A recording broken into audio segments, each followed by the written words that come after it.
है दोस्तों, स्वागत आपका मेरे YouTube channel hard work centre में। आज का हमारा टॉपिक है हिंदी व्याकरण का बहुत ही इम्पोर्टेंट टॉपिक है संज्ञा। चलिए जानते हैं संज्ञा क्या है। आप किसी भी कंपटीशन का तैयारी, जनरल कंपटीशन का या 10th या 12th आप 2025 में देने वाले हैं तो यह टॉपिक आपके लिए बहुत ही इम्पोर्टेंट टॉपिक है। इस टॉपिक से आपको 5 या 10 नंबर का क्वेश्चन पूछा जा सकता है ऑब्जेक्टिव टाइप में। चलिए बिना समय गवाए हम अपनी क्लास की शुरुआत करते हैं। तो जानिए संज्ञा क्या है। किसी व्यक्ति, वस्तु या स्थान के नाम को क्या कहते हैं? संज्ञा। किसी व्यक्ति, वस्तु या स्थान के नाम को क्या कहते हैं? संज्ञा कहते हैं। जैसे लिखे हैं राम, तो राम एक व्यक्ति का नाम हो गया। किताब जो है एक वस्तु का नाम हो गया। पटना एक क्या हो गया? स्थान का नाम हो गया। इसी को कहते हैं संज्ञा। संज्ञा के 5 भेद होते हैं। संज्ञा के कितने भेद होते हैं? 5 भेद होते हैं। व्यक्तिवाचक संज्ञा, जातिवाचक संज्ञा, समूहवाचक संज्ञा, भाववाचक संज्ञा और द्रव्यवाचक संज्ञा। चलिए जानते हैं व्यक्तिवाचक संज्ञा क्या है। व्यक्तिवाचक संज्ञा क्या है? जिससे किसी खास व्यक्ति या स्थान का बोध होता है उसी को क्या कहते हैं? व्यक्तिवाचक संज्ञा। जैसे लिखे हैं राम, तो राम बोलेंगे तो बस राम का बोध होगा। राम बोलेंगे तो बस एक व्यक्ति राम का बोध होगा। जैसे बोल दिए मोहन, तो मोहन बोलेंगे तो बस एक व्यक्ति मोहन का बोध होगा। पटना बोले तो एक ही जो है स्थान का बोध होगा। जैसे पटना बोलेंगे तो एक ही स्थान का बोध होगा। गंगा बोलेंगे तो एक नदी का बोध होगा। रामायण बोलेंगे तो रामायण एक जो क्या है, पवित्र ग्रंथ का नाम है रामायण। तो एक जो है या एक ही वस्तु का बोध हुआ। तो जिससे किसी खास एक या व्यक्ति या स्थान का बोध होता है उसी को क्या कहते हैं? व्यक्तिवाचक संज्ञा। क्या कहते हैं? व्यक्तिवाचक संज्ञा।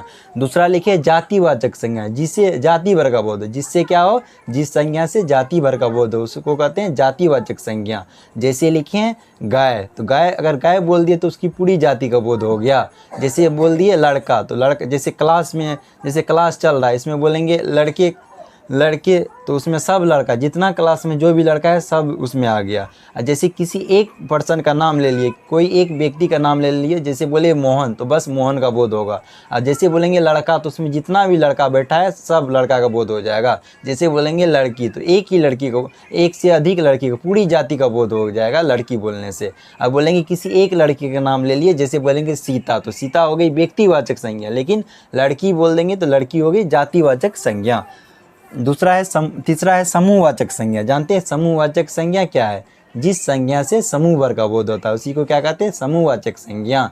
इसमें क्या चाहिए? लोगों का समूह चाहिए। जैसे बोलेंगे मेला, तो मेला में लोगों का क्या रहता है? समूह रहता है, भीड़ रहता है, उसी को बोलते हैं समूहवाचक संज्ञा। जैसे बोलेंगे बाजार, तो एक आदमी जो है जाएगा तो कहीं भी जाएगा तो एक आदमी बस का बाजार नहीं लगेगा, एक आदमी से मार्केट नहीं लगेगा। उसमें लोगों का क्या चाहिए? समूह चाहिए। एग्जाम्पल लिखे, उससे आगे एग्जाम्पल क्या लिखे? पंचायत। अब एक आदमी बैठ जाए बोलेगा हम ही पंचायती कर देंगे, तो यह जो है संभव नहीं है। पंचायत में लोगों को क्या चाहिए? समूह चाहिए। सभा एक आदमी की बस का बात नहीं है, उसमें लोगों को क्या चाहिए? समूह चाहिए। तो इस सब में जो है समूहवाचक संज्ञा। परिवार, एक आदमी से परिवार नहीं बनता। परिवार में माता पिता, चाची चाचा, भाई बहन, बहुत सारे लोग मिलकर के क्या बनता है? परिवार बनता। तो जिसमें भी समूह रहेगा उसको समूहवाचक संज्ञा में रखेंगे। अब चौथा है भाववाचक संज्ञा। भाववाचक संज्ञा क्या है? जानते हैं।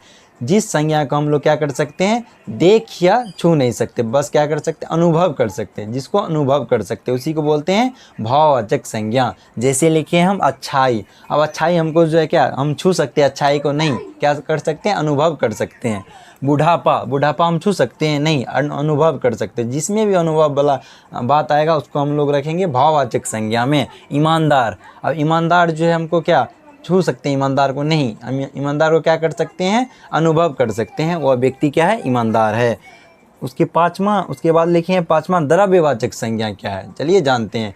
जिस संज्ञा की हम लोग क्या कर सकते हैं? गिनती नहीं कर सकते। जिसकी हम लोग गिनती नहीं कर सकते हैं, नाप या तोल करके उसका परिमाण हमको पता चलता है, उसी को बोलते हैं द्रव्यवाचक संज्ञा। जैसे लिखे हैं दूध। अब दूध को हम लोग गिनती कर सकते हैं? नहीं कर सकते हैं। घी हम लोग गिन सकते हैं, घी को नहीं गिन सकते। उसको नाप या तोल करके उसका परिमाण हमको पता चलता है। गेहूँ, आपको जो 1 kg गेहूँ दे दिया जाए, बोलेंगे आपको जो है 1 घंटा में आपको गिन करके बताना है इसमें कितना गेहूँ हो, तो आप नहीं गिन पाइएगा। उसको नाप या तोल करके उसका परिमाण का पता चलता है। उसके बाद लिखे हैं चावल। तो चावल को हम लोग गिन सकते हैं, धान को नहीं गिन सकते हैं। नाप या तोल करके उसका क्या पता चलता है? अनुभव पता चलता है, जो परिमाण पता चलता है कितना केजी हुआ नहीं हुआ। तो जैसे ही उसके बाद जो है यह 5 संज्ञा होते हैं। अब आपसे क्वेश्चन कैसा पूछा जाएगा, आपसे क्वेश्चन पूछा जाएगा जो कोई आपको ऐसे नहीं पूछेगा संज्ञा किसे कहते हैं, इसके कितने भेद होते हैं, सभी की परिभाषा दे। ऐसे 10वां 10th के एग्ज़ाम में पूछ सकता है, लेकिन अधिकतर क्वेश्चन आपसे जो है ऑब्जेक्टिव बेस में पूछा जाएगा, ऑब्जेक्टिव।